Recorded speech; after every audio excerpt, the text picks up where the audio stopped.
গতবার লাভবান হওয়ায় এবার তরমুজের চাষ বেড়েছে বরগুনায়।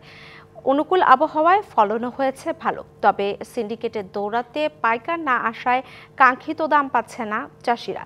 তবে উল্টো চিত্র পিরোজপুরে, ভালো দাম পাওয়ায় জেলার তরমুজ চাষিদের মুখে ফুটেছে হাসি। দেশে তরমুজ উৎপাদনের অন্যতম জেলা বরগুনা। উপকূলীয় এ জেলায় গত বছর ৮,০০০ হেক্টর জমিতে তরমুজ চাষ হয়।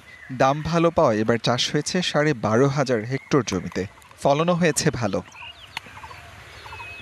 তবে অন্যবার এই সময়ে তরমুজ কিনতে পাইকাররা ভিড় করলেও এবার দেখা নেই তাদের। কৃষকরা এজন্য দুষছেন সিন্ডিকেট ও চাঁদাবাজিকে। লোকসানের আশঙ্কা তাদের। খুব আবহাওয়া খারাপ, কোনান দেখে দরিয়া মারিয়া লইয়ে যাইবে, এই জন্য পাইকার এই আমাকে বরগুনা ডিস্ট্রিক্টে আসতে আসে না। 23-24 যে ব্যাপারীগুলো আসতো বা পার্টিগুলো আসতো, তারা এখন আসতেছে না। অনেক ফলই পাকছে, কিন্তু পাইকারের কোনো দেখা নাই, পাইকার আসে না বিভিন্ন সিন্ডিকেটের মাধ্যমে।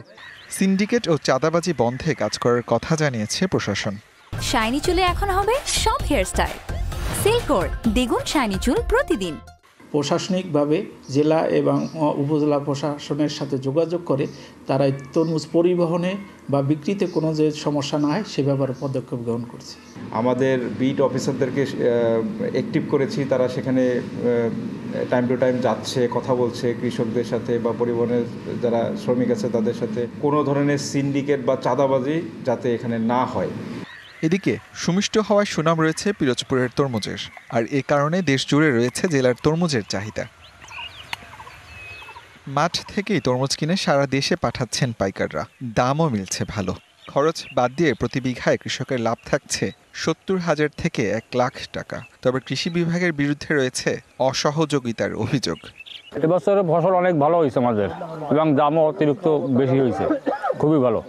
এইখানে কৃষকরা ঠিক মতন প্রণোদনা পায় না, ঠিক মতন কি সেরকম কোনো ব্যবস্থা নাই।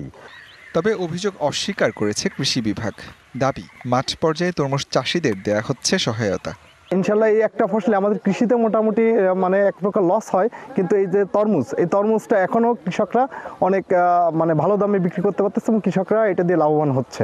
সিন্ডিকেট ভাঙার পাশাপাশি কৃষি বিভাগ আরও সক্রিয় হলে বাড়বে তরমুজের চাষ, লাভবান হবে কৃষক, এমনটাই বলছেন সংশ্লিষ্টরা। DVC news desk.